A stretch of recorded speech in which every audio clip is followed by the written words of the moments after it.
Today, we're talking again about risk management and some of the risk associated with owning rental property. A lot of landlords don't appreciate that one of the risks that they're looking at is, are they insured while the property is vacant? So in analyzing the risk, one of the things you need to look at is your policy. Most landlord policies are only going to cover the landlord for 30 days worth of vacancy. Some might cover 60.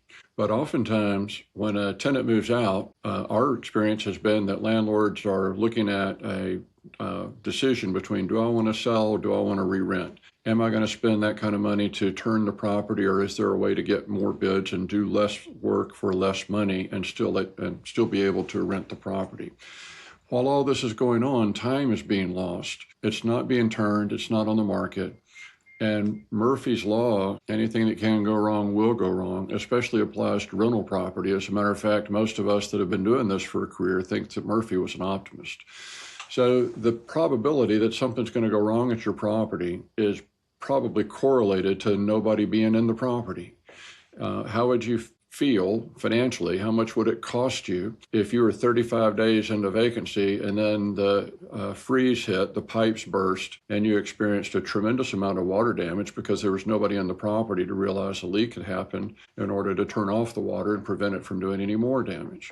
Or what would happen if a squatter entered the property? The neighborhood kids, the teenagers that see this vacant property as a great place to have a party, and they end up doing a whole bunch of vandalism, which after the 30 days wouldn't be covered. Or a lightning strike, a fire, any number of things that could be really catastrophic financially, and then you find out that your insurance carrier is not going to cover you for it.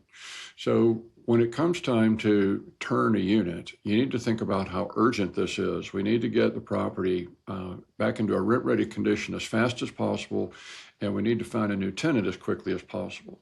So when owners spend a lot of time trying to get a third, fourth, and a fifth estimate, or when they spend way too much time trying to get the highest possible dollar rent and the property sits on the market too long, you're taking a big chance. And maybe nothing goes wrong, but then maybe you won't die tomorrow either. I bet you have life insurance because it would be catastrophic, a financial loss for your family if you were.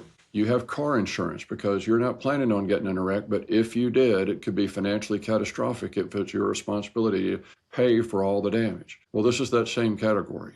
So bear that in mind as you own rental property, and every time you're dealing with a vacancy, either get alternative coverage to cover the time when you're vacant, or make sure that you get the property rent-ready, rented, and or on the market and sold before you run into an issue that might turn out to be a major event and you don't have insurance coverage to cover it.